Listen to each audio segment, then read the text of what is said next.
Добро утро, секое утро и од мене. Да, зад мене е градот Велес. Ние поминавме едно прекрасно утро во овој град денеска. Како што знаат нашите гледачи, претпоставувам дека веќе не научија дека ние што сме на терен одиме и правиме обиколка стандардно низ градот Скопје, но ова утро направивме обиколка низ градот Велес да видиме како е овде во однос на тоа дали велешани ги почитуваат мерките за заштита. Не забележавме никакви неправилности во однос на тоа. Разбудено беше Велес уште рано наутро.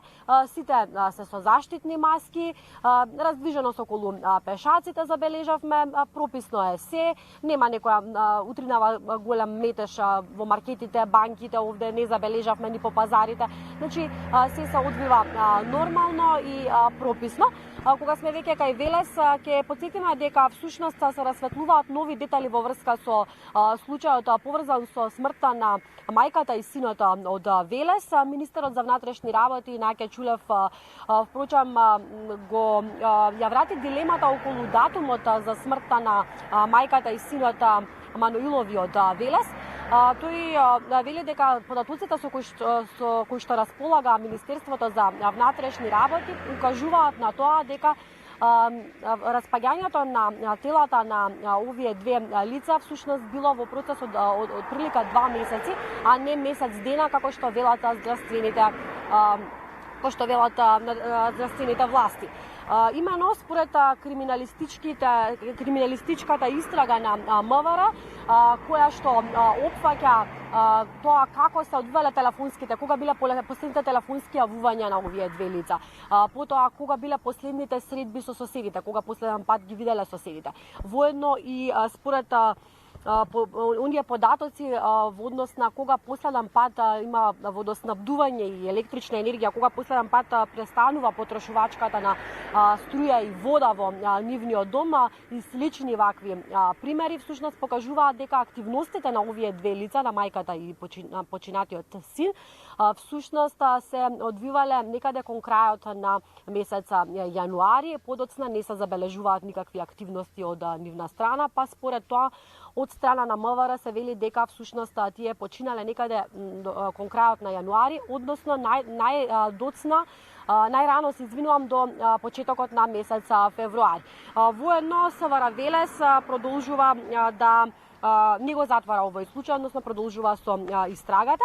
Ќе споменам дека на 21 април министерот за здравство Венко Филипче констатираше, кажа дека според обдукцијата, овие две лица починале во месец март, односно тој се водеше според извештајот од обдукцијата, повикувајќи се на овие податоци, тој кажа дека според нив лицата починале некаде во периодот од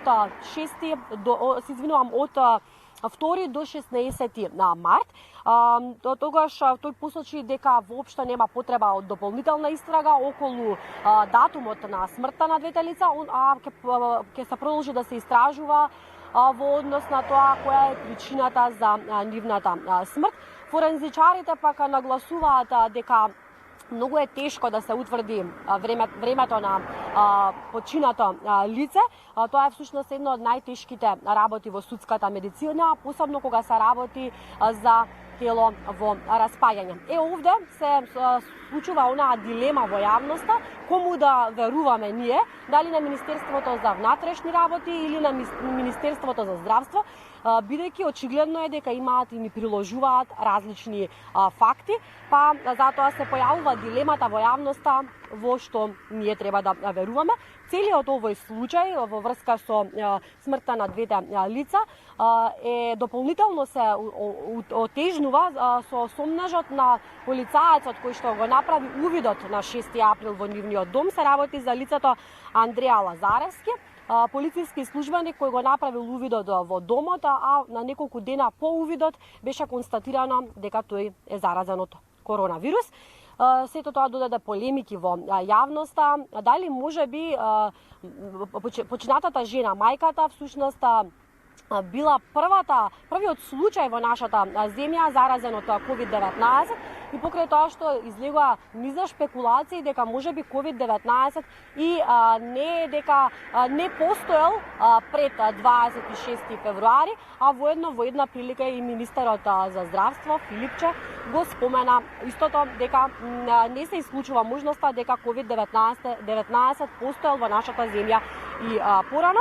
Ќе потсетиме дека на 6 април во станот на улицата Ѓорѓе Војтех во Велес беа пронајдени мртвите тела на КМ 78 и нејзиниот син ВМ 52 годишен. Беа пронајдени од нивната соседка ДМ 79 годишна жена која што живее во истата зграда каде што живееле овие две лица. Таа на 6 април пријавила во СВР Велес и при што кажала дека се шири непријатна миризба од нивниот стан пошто бил извршен увид од полицијата. Тоа е во однос на овој случај, значи споменав се појавуваат нови детали, се надеваме дека наскоро ќе биде разрешен и јавноста ќе знае вистината за тоа што се случило и кога навистина починале овие две лица. Што се однесува до COVID-19, статистиките на COVID-19 во изминатите 24 часа направени се 279 тестирања на територијата на нашата земја. Од нив 21 случај има 21 пациент од овие тестирани лица, кај 21 се констатирани COVID-19 дека се позитивни на коронавирусот. Со тоа во нашата земја бројката на диагностицирани со COVID-19 прераснува во 1442. Ниеден од овие 21 случај не е од Велес, тоа сакам да го нагласам, значи бројката во Велес не се менува во последното деноноќе, односно останува на 69 лица. Во моментов во нашата земја вкупно има 742 регистрирани со COVID-19, по градови тоа гласи вака. Во Скопје има 493, во Куманово 384 лица, во Прилеп 147, во Тетово 76, во Велес споменав 69, Девар 51, Струга 66, Штипа 34, Кочани 28, во Битола 19 заразени од COVID-19, Гостивар има 17, Охрид 15, Неготино 7 инфицирани лица. Кавадарци и Криван Паланка имаат 5 заразени лица, Гевгелија и Радовиш 4, во Крушево има 3, Струмица, Пробишки, Кичево, Македонски Брод, Пехчево и Виница има по 2 заразени од COVID-19, а по едно лице има во Демирхисар, Делчево и Валандово. Во текот на вчерашниот ден починаа 2 лица од COVID-19. На клиниката за инфективни болести и фебрилни состојби почина 50 годишен пациент од Скопје, кој што бил хоспитализиран на 6 април, а 17 дена бил на механичка вентилација. На клиниката за онкологија почина пациент на 51 година од Прилеп. Сочувство до двете семејства. Со вчерашните анализи и статистики стигнаа дека од Институтот за јавно здравје стигна соопштение дека вкупно 38 лица вчера оздравеле од коронавирусот и со тоа бројката на оздравени во нашата земја сега е 627, а што се однесува до починати бројката е 73. Тоа се оние последни статистики, колеги, тоа е она што би сакала ова утро да го пренесам од теренот. Им посакувам добро здравје на нашите гледачи и нека останат и понатаму со програмата на Алфа телевизија.